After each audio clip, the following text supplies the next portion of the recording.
खुलुमबाय इनसाइडनि बर'आव आं मिथु बर'। दिनै फोसावनाय उफ्रा बिसायख'थियाव मित्रजुथ दोलोनि साफ्रोमबो बिजाथिफोरा देरहानायनि उनाव कमलपुर बियाबनि एमएलए दिगन्त कलिताया गोजोननाय फोरमायनायजों लोगोसे भूपेन बरा आरो कंग्रेस दोलोखौ गोख्रों रावजों सोंखारियो।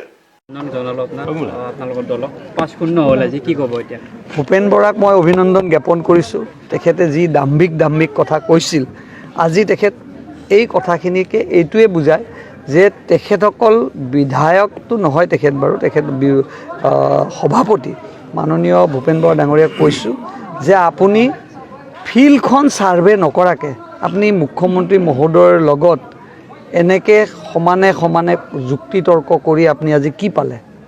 মুখ্যমন্ত্ৰী মহোদয়ৰ ইমান দিনৰ দীৰ্ঘদিনীয়া অভিজ্ঞতা আৰু আপোনাৰ ইমান দীৰ্ঘদিনীয়া আপোনাৰ অভিজ্ঞতা নহয়, এইটো তেখেতৰ অনাভিজ্ঞতা বুলিয়ে কৈছোঁ। এইটোৱে আমাৰ সংকল্প আছিল, কংগ্ৰেছ মুক্ত কৰাৰ সংকল্প। ইতিমধ্যে ৭৫ৰ পৰা ৮০ হ'ল আৰু 10খন আসন যে কংগ্ৰেছৰ পৰা নাহিব সেইটো আপোনালোকে কোনো চিন্তা কৰিবলগীয়া কথা নাই। এনেকুৱা অসম্ভৱ নহয় যে গোটেইখিনি মানুহ কংগ্ৰেছৰ পৰা বিজেপিলৈ গুচি আহিব, কিন্তু বিশেষ ব্যক্তিসকল আহিব নোৱাৰে। বিশেষ ব্যক্তিসকল আহিব নোৱাৰে।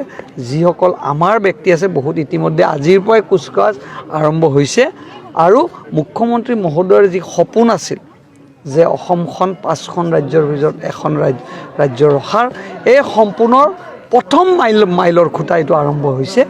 আৰু আজি আমি 5টা সমষ্টি আজি মুখ্যমন্ত্ৰী মহোদয়ক আমি উপহাৰ দিছোঁ আৰু মুখ্যমন্ত্ৰী মহোদয়ৰ আমি দীৰ্ঘায়ু কামনা কৰি অনাগত দিনত ভাৰতীয় জনতা পাৰ্টি শক্তিশালী ৰূপত অসমত 15-20 বছৰ চিৰস্থায়ী হৈ ৰোৱাৰ এটা প্ৰাৰম্ভিক মুহূৰ্ত আৰম্ভ হৈছে।